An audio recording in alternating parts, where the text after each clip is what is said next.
Hello everyone, welcome back to our YouTube channel. నేను మీ Anusha. So ఈరోజు log ఏంటంటే అండి, ఎప్పుడూ ఒకేలా కాకుండా కాఫీని కొంచెం డిఫరెంట్గా ట్రై చేద్దాం అనిపించింది.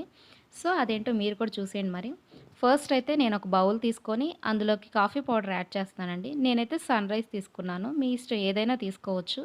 కాఫీ పౌడర్ అయితే 3 ప్యాకెట్స్ తీసుకున్నానండి. 3 ప్యాకెట్స్ తీసుకున్నాను కాబట్టి షుగర్ డబల్ తీసుకున్నాను. 6 స్పూన్స్ తీసుకున్నానండి షుగర్. నేను మన టేస్ట్‌కి తగ్గట్టు తీసుకోవచ్చు. నేనైతే 6 స్పూన్స్ తీసుకున్నాను. సో, ఆ తర్వాత కొంచెం వాటర్ యాడ్ చేయాలండి. వాటర్ యాడ్ చేసిన తర్వాత బాగా మిక్స్ చేసుకోవాలి. అంటే కాఫీ పౌడరు, షుగర్ 2 బాగా మిక్స్ అయ్యేలాగా మిక్స్ చేసుకుంటూ ఉండాలనమాట. మనం బాగా మిక్స్ చేసుకుంటూ ఉంటే మనకిట్లా చూసారా ఒక క్రీమీ స్ట్రక్చర్ అనేది వస్తుందనమాట.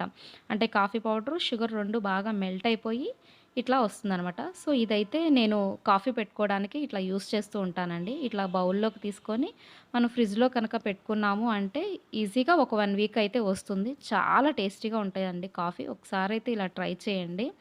సో, నేను కూడా ఇట్లా ప్రిపేర్ చేసుకున్న తర్వాత కాఫీ పెట్టుకొని తాగానండి. చాలా బాగా అనిపించింది. సో, మీరు కూడా ఒకసారైతే ఇట్లా పెట్టుకొని ట్రై చేసి ఎలా ఉంది అనేది నాకు కింద కామెంట్ సెక్షన్‌లో తెలియచేయడం మాత్రం మర్చిపోకండండి. సో, నా వీడియో నచ్చినట్లయితే మీరు లైక్ చేసి సబ్స్క్రైబ్ చేయండి. Thank you for watching.